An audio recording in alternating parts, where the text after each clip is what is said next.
Hey guys, today we're taking a look at this Master Grade Freedom Gundam 2.0 that I completed last month.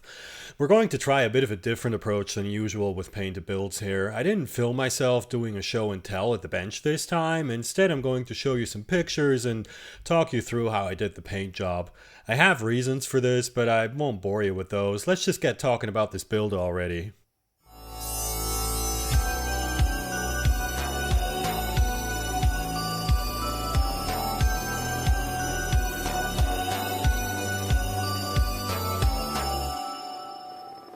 Robo Shop.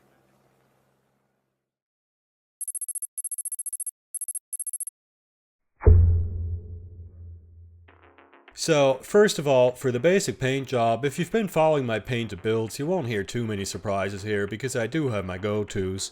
The inner frame parts are Vallejo metal color gunmetal with some Tamiya chrome silver and red brown dry brushed over the edges to make it look worn, a wash of Uptiling 502 light rust in a few spots to make it look, well, rusty, and then top coated with Vallejo's metal varnish. That's how you get this worn metal look, and it's pretty much how I've done inner frames on Gunpla ever since I started painting them, to be honest. I also painted some detail here and there with Vallejo gold.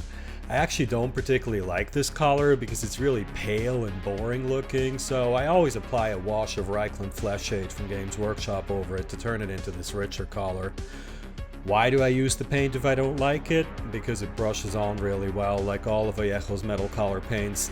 It's just easier to do this than futzing around with like one of Games Workshop's frankly terrible metallic paints, for example, that's all. Now, for the base paint job on the armor, the white is actually a 1:4 mix of deck tan and white.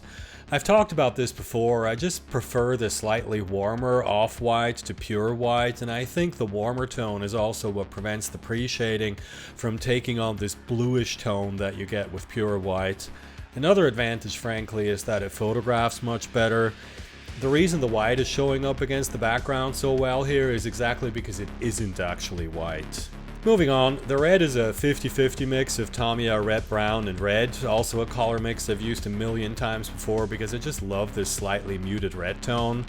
And the blue is equal parts field blue, light blue, and actual blue for that slightly pale blue look that you guys know I love. And I'm pretty sure the gray is just standard light gray, but I didn't write that down when I started the paint job literally years ago actually, and when I came back to it this year I just figured if it wasn't light gray then it was certainly close enough to it that I could paint the remaining pieces with light gray, and I think that was only the exhaust vents on the backpack anyway.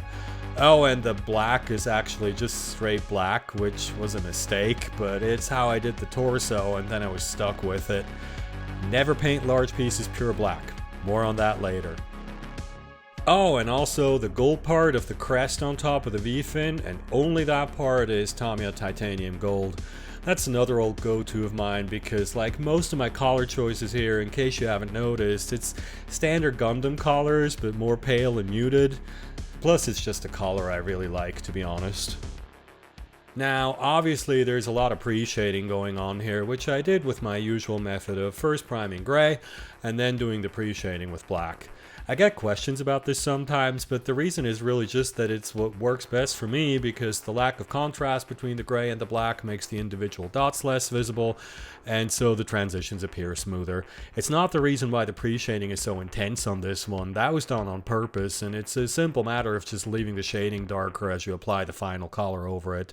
If you want more subtle pre-shading, you just blend it in more. The reason I prefer to do it this way is basically because if you don't have to worry so much about the dot pattern of the airbrush, you can work with slightly thicker paint. And that in turn makes it easier to spray really close to the pieces without worrying about spiderwebbing. And that's all there is to it really. Skill issue, but it works for me. The way I do the blending after the shading is basically I start at the brightest spot and spray on that until it doesn't get brighter anymore. That's the color in its pure form, and it then allows me to modulate accordingly when I spray over the shaded sections to blend them in.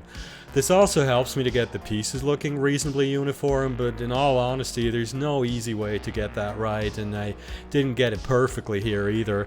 All you can do is keep comparing the parts against each other under the same light and be honest with yourself as to whether they really look identical.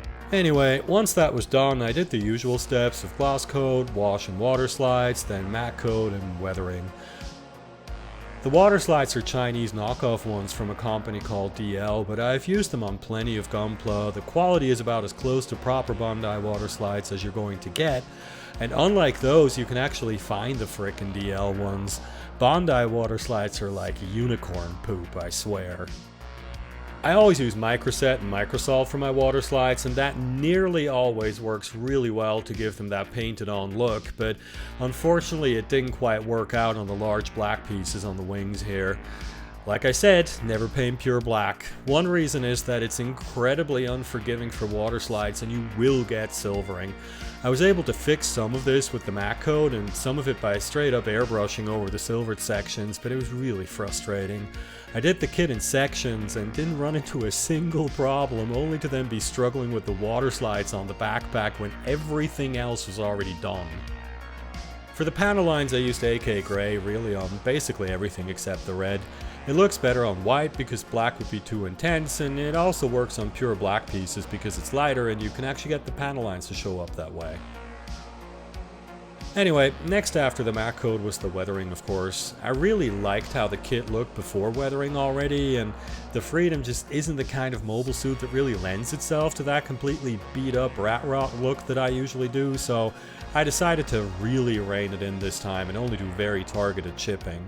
I did this by first sponging on the quote-unquote primer collar, which was pure white for the white parts, for example. And as a side note, that's another reason why using off-white is better. You can actually paint white on top of it and it will show up.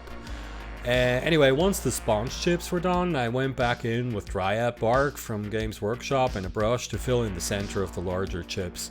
At the moment, that's my favorite method of doing chipping because it's sort of a perfect marriage between the random look of sponge chipping and the controlled appearance that you get by brushing it all on.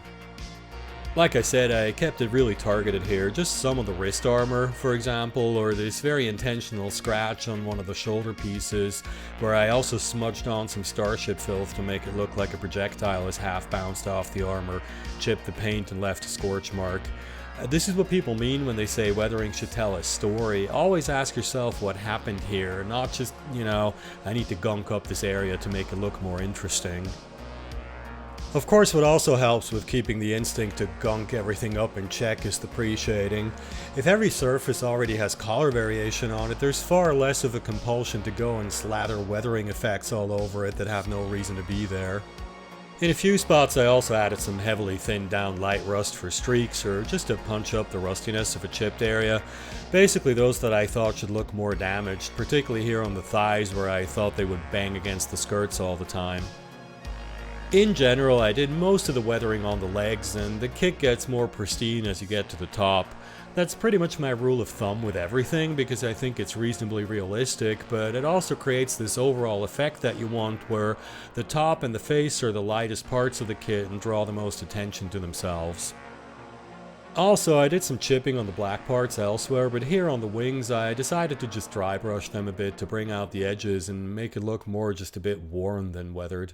That's also why the blue wings really just have the tiniest bit of chipping along the edges and only the large ones.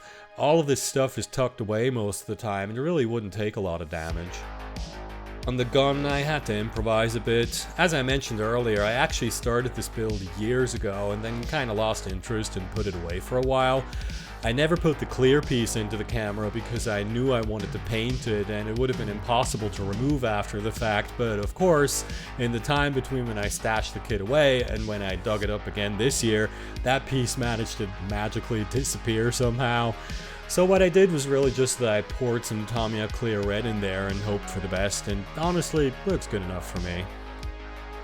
Now, some painting advice. This kit is quite small for a Master Grade, and so you have a lot of small parts. I strongly recommend you mask off the main pegs that the limbs will go on, and if you can, areas that you know will be covered up by other pieces that have to fit on them snugly. Another great way of making sure the pieces still fit together is to just assemble them off the kit and paint them that way. This entire lower arm assembly here, for example, can actually be put together on its own, so I did that, primed and painted it, and then took it back apart before final assembly. All the visible areas are painted, and it all still fit together perfectly. In general though, I found that there is actually an absolutely amazing precision here in terms of parts clearance. None of the joint pieces scrape against each other, and it's really not difficult to keep the kit pretty well posable once it's painted. Oh, and a final bit of advice, the flying stand that this kit comes with is complete and utter garbage. It looks terrible and it wobbles like crazy. I didn't even take pictures. And you don't need the stupid thing either. Even the gray adapter piece that you see in some of these pictures and that you somehow assume has to be specific to the Freedom is actually identical to one that comes with all the standard Bandai bases, so you can really use any base you want. As you can see, I realized this about halfway into the photo shoot, and it looks way better just with the clear pieces. And that's about what I wanted to say about this kit. For me personally, what really stands out is that I left the pre-shading very intense this time. I've always had this problem where I spend a lot of time on pre-shading and then chicken out and paint all over it, and it's taken me years to get over the instinct to do that. On this one, I initially left it very high contrast because I was going to do a dot filter over everything, but when I came back to it after the long break, I thought, you know, actually I like this, and just painted the rest the same way. I really like how that came out, and honestly, I think this is far and away my favorite paint job that I've done on a Gunpla, or maybe even in general. I'm just really happy with how this came out, and I also think the Freedom 2.0 is an absolutely fantastic kit that 100% deserves all the praise it gets. Everyone says this is one of the best, and it's for a reason. Well, and that's it for this one. I still have the two Spider-Zoids variants of the Spy Death to review, but I'll probably wait for the AZ Genosaur to arrive first. I'm all kinds of excited for that one and trying not to be too hyped. If you want to make sure you don't miss any of that stuff and you're not subscribed yet, now's a good time to fix that, and while you're down there, give the video a like and leave a comment. Any sacrifice to the algorithm gods is a worthy sacrifice. I also have PayPal and Patreon links in the description, but just engaging with the video and not skipping over the ads already helps me out. In the meantime, thanks for watching, and I'll see you in the next one.